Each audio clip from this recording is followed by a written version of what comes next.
Bonjour et bienvenue à toi dans cette nouvelle balade. Il est venu le temps de prendre un petit temps rien qu'à toi. Tu peux être assis ou allongé et tu garderas tes yeux fermés pour plus de présence dans cet instant que l'on va partager, durant lequel je vais te guider vers la 4e rune du second Taët, gouvernée par Heimdall. C'est vers Yera que nous irons cette fois-ci, pour te délivrer au cours de cette méditation toutes ses caractéristiques, ses dires, ses leçons, mais aussi tes devoirs liés au don qu'elle va te faire aujourd'hui.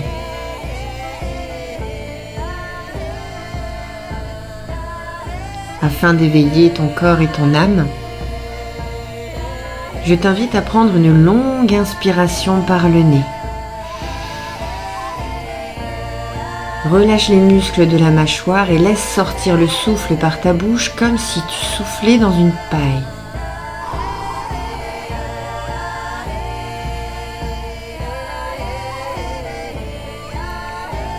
À chaque inspiration, tu absorbes la lumière et l'énergie de Yera. Tu la sens s'infiltrer par la plante de tes pieds et traverser tout ton corps jusqu'au sommet de ton crâne. Et chaque expiration libère toute tension ou pression qui pourrait être là, en toi ou autour de toi.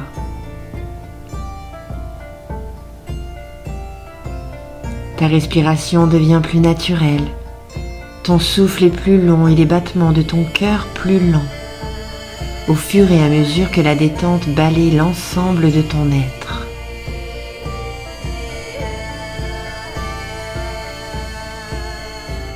Tu es maintenant tellement détendu que tu peux te laisser aller, tu peux te laisser glisser vers l'obscurité, vers le grand vide, là où tout a commencé, où tout a été créé, le temps et l'espace.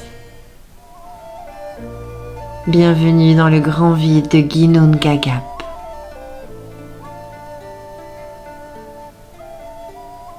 Au loin, tu aperçois l'étincelle de vie générée par la rencontre du feu et de la glace créateur. Nous allons appeler 3 fois la rune pour la faire naître. Yera,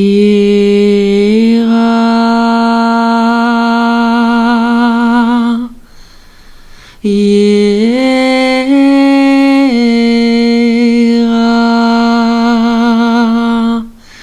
Yera.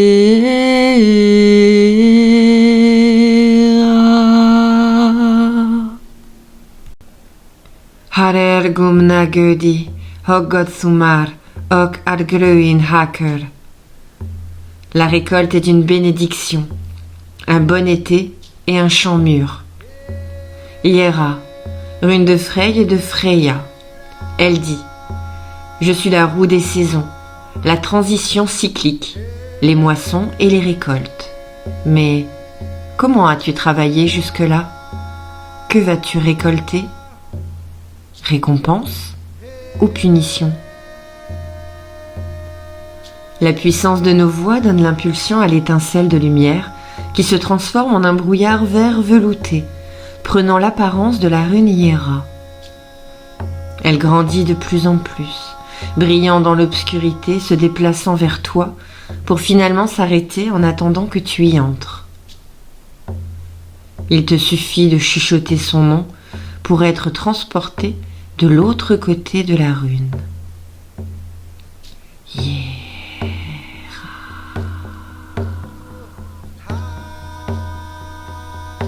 Lentement, tu passes à travers la rune et entres dans le royaume au-delà. Tu te retrouves debout dans un jardin. L'air est vif et frais, sous un ciel bleu clair.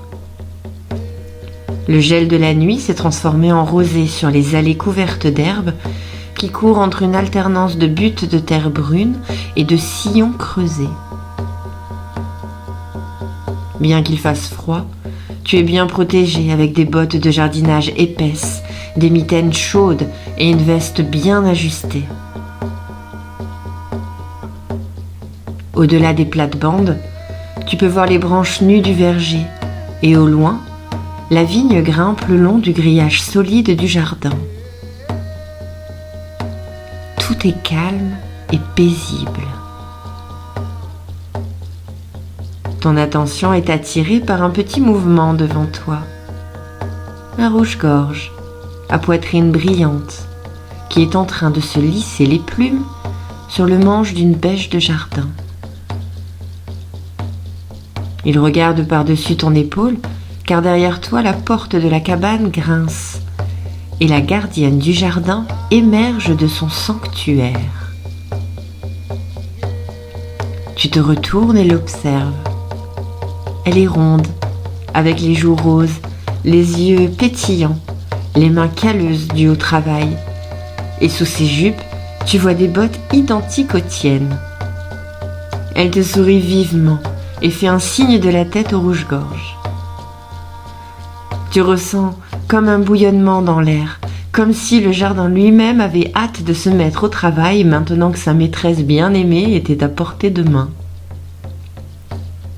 Elle sourit et approuve tout, mais lève un doigt, comme pour signaler que le calme du matin serait bientôt perturbé. Tout doucement, elle ferme les yeux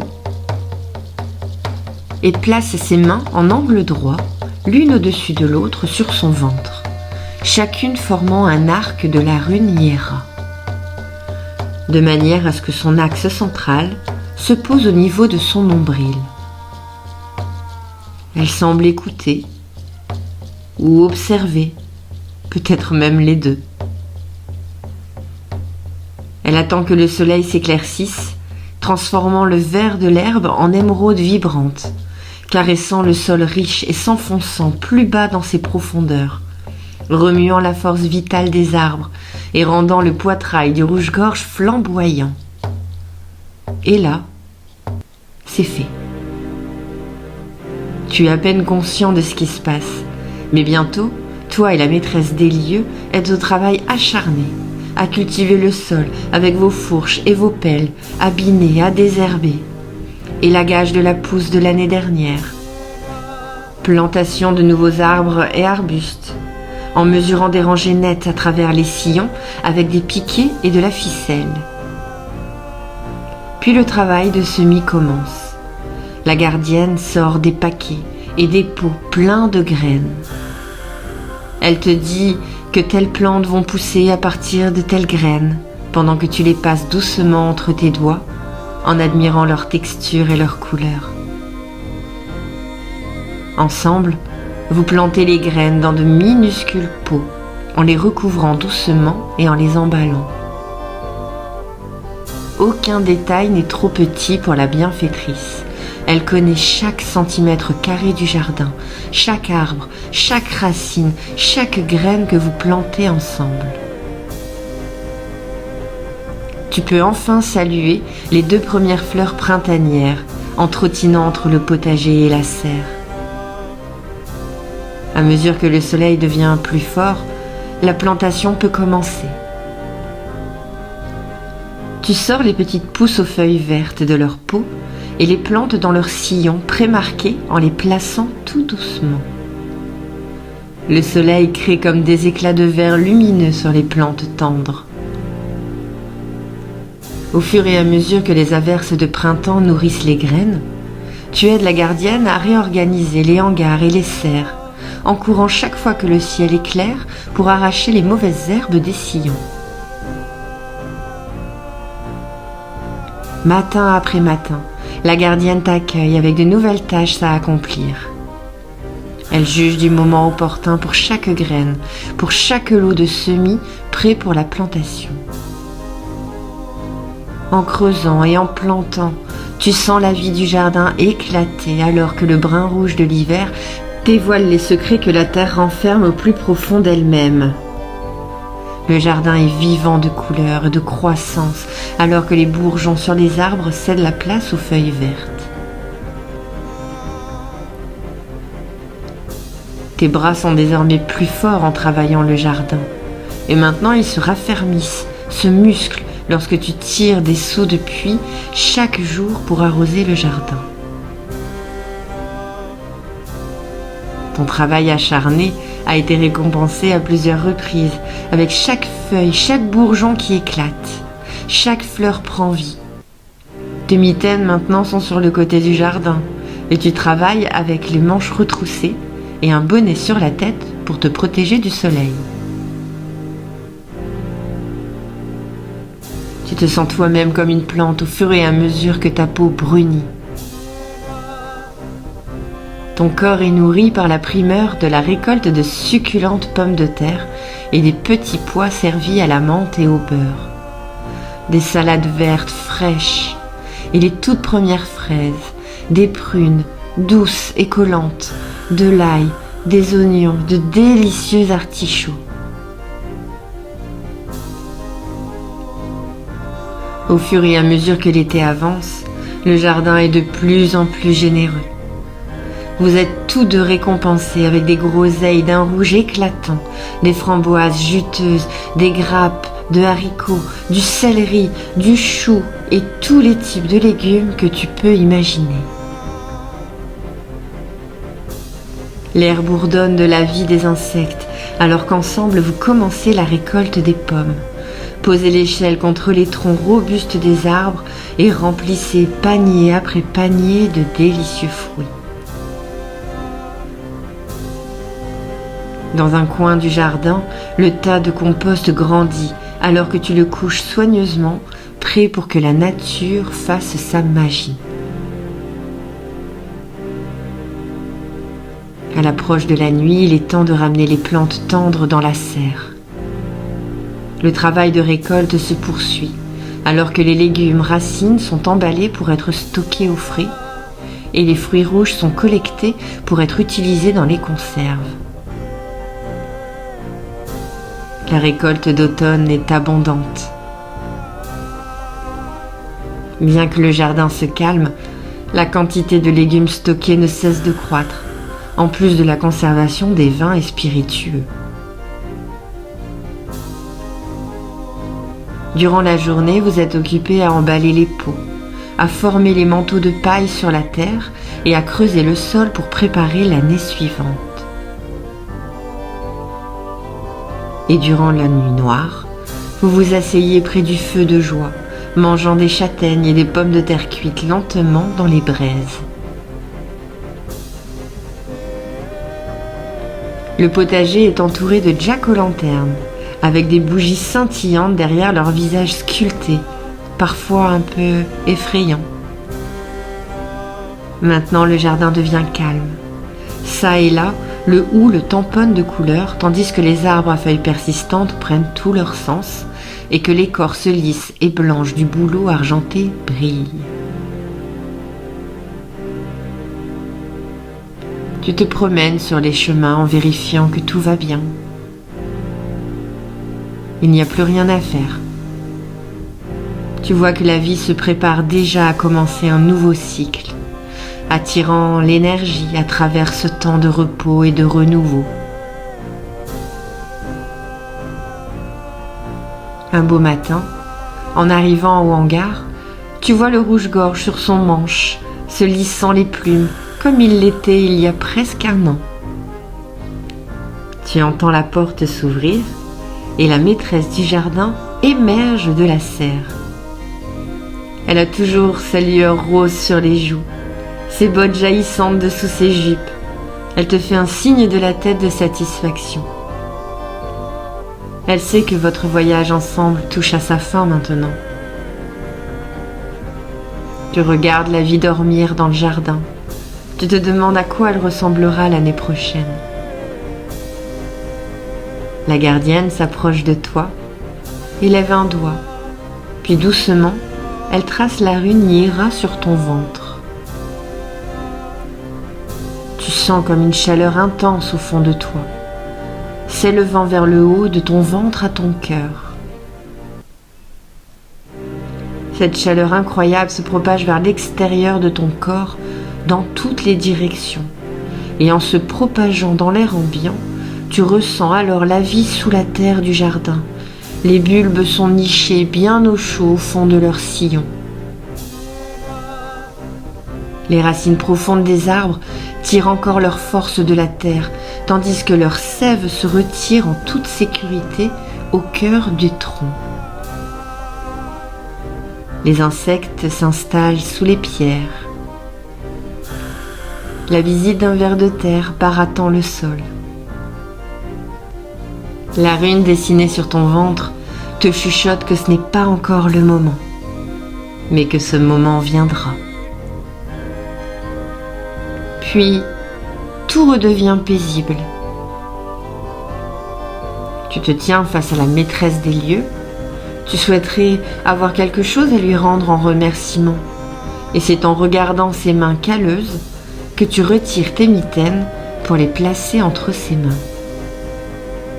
Elle sourit et te remercie. Au fond, qu'elle les porte ou non semble sans importance à cet instant où elle te donne un câlin chaleureux et une vive tape sur l'épaule. Puis elle s'écarte et retourne dans sa serre. Tu te demandes d'ailleurs si elle aussi s'endormira profondément tout au long de l'hiver. Et comme si elle avait lu en toi, elle en ressort presque immédiatement. Une bougie scintillante doucement sous le ciel blanc à la main. Elle la pose sur le sol et la neige se met à tomber. Elle te fait un signe de la tête, comme un top départ. Alors tu prends la bougie et dessines une rune Yera avec sa flamme. En un instant, voilà comme suspendue dans l'air une rune Yera faite d'or pur, brillant de la chaleur et de l'énergie venue des profondeurs de l'hiver. Lorsque la porte du royaume de la rune est dessinée, tu rends la bougie à la gardienne du jardin. Tu lui jettes un dernier regard plein d'affection. Puis tu marches lentement vers la rune Yera. En la traversant, tu sens toute sa puissance te caresser, alors que tu passes une fois de plus du royaume de la rune aux ténèbres. Debout dans l'obscurité, tu rends grâce à la rune pour ses leçons et son énergie.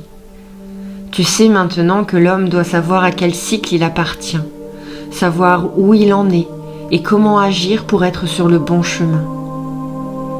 Il doit se tracer des plans à long terme et s'y tenir pour les réaliser. Il récoltera alors les fruits qu'il a semés.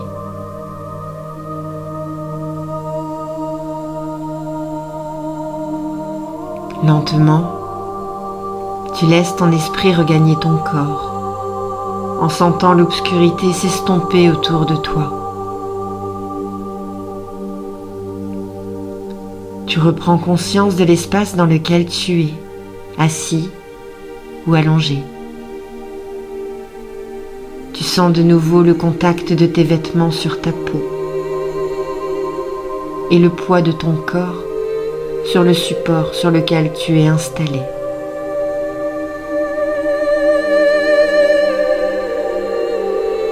Dirige maintenant ton intention sur ta respiration et ta présence physique.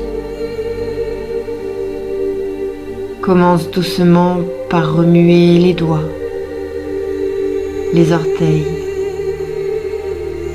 puis les pieds et les mains, afin de reprendre possession de ton corps. Je t'invite à prendre une longue inspiration par le nez. Puis relâche ton souffle par la bouche jusqu'au bout de l'expire une dernière fois. Prends tout le temps qu'il te faut.